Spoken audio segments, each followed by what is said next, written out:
Dapat alam mo yun kung ano magiging trabaho mo. Anong year mo na? Second year? Second year. Second year. So medyo ano na siya ng konti. Pupunta na ng major yun. Pwede ba kami makain ng example sa Mass communication ba yan? Mass communication, di ba? Baby ko. Ang ganitong situation. Ang ganitong situation. Ikaw yung field reporter. Eh, ako hindi pwede ka doon. Hoy, sa ano, sa field ng mga ganyan, dapat iba, biglaan din ha. Oo. Tayo ka lang sa pinabalik. Kasi camera dito. Yan. Tapos merong sunog. Masunog. Tayo ang nagkakabili. Bagay, ikaw yung bumbero. Ikaw yung fire truck. Di ba meron mo na sa studio check tapos siya yung mag-report? Ang gulo-gulo. Dapat yung reporter Jessica Soto. Dapat yung kinire-report. O DJ, pwede ng background music para i-report yung nangyayari. Magandang gabi sa inyong lahat. Narito na po ang mga nagpapagak balitang inanda namin para sa inyo dito sa Class Republic. At para sa ulo-ulo ng mga nagpapagang balita, 3 babae kumanda, pinaril. Kung ang babae, kumanda, pinarel, deserve.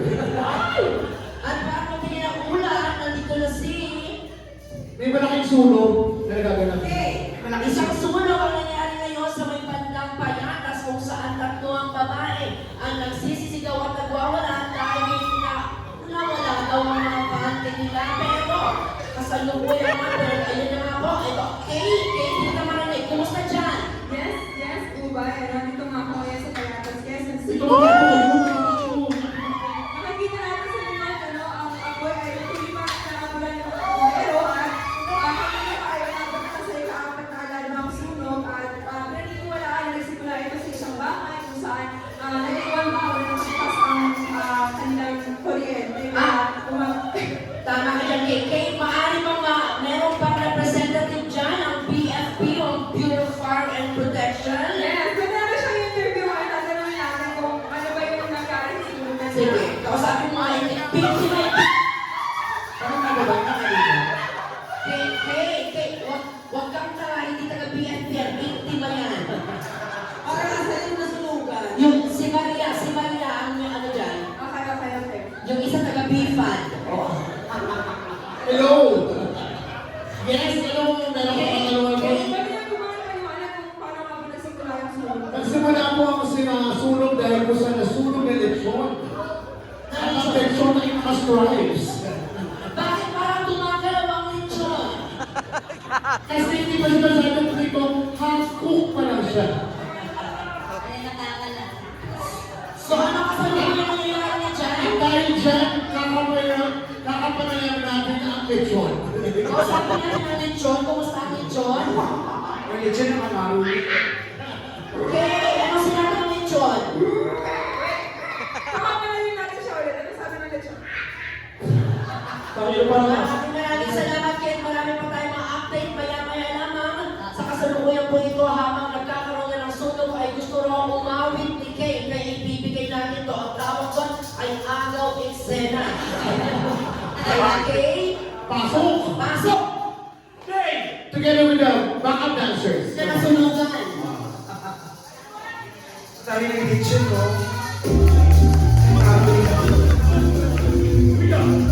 O, sumasayaw ang lechon. Ready, Jack?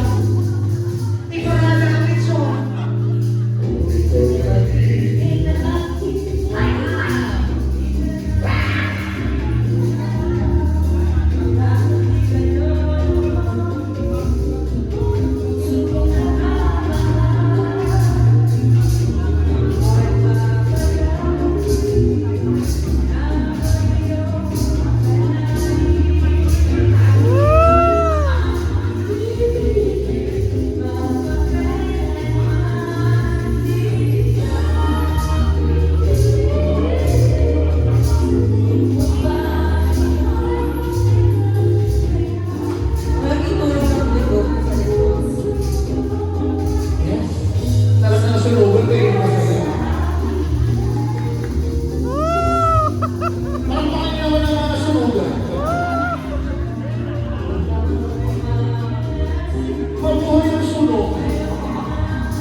Okay, kamay.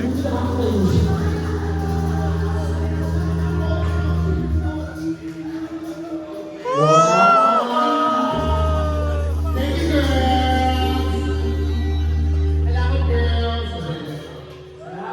Tatawagin na lang kayo pag dumating. Tatawagin na lang kayo pag si Mayor dumating, ha? Oo. Sabihin ka namin kayo, don't call us, we will call you. Okay?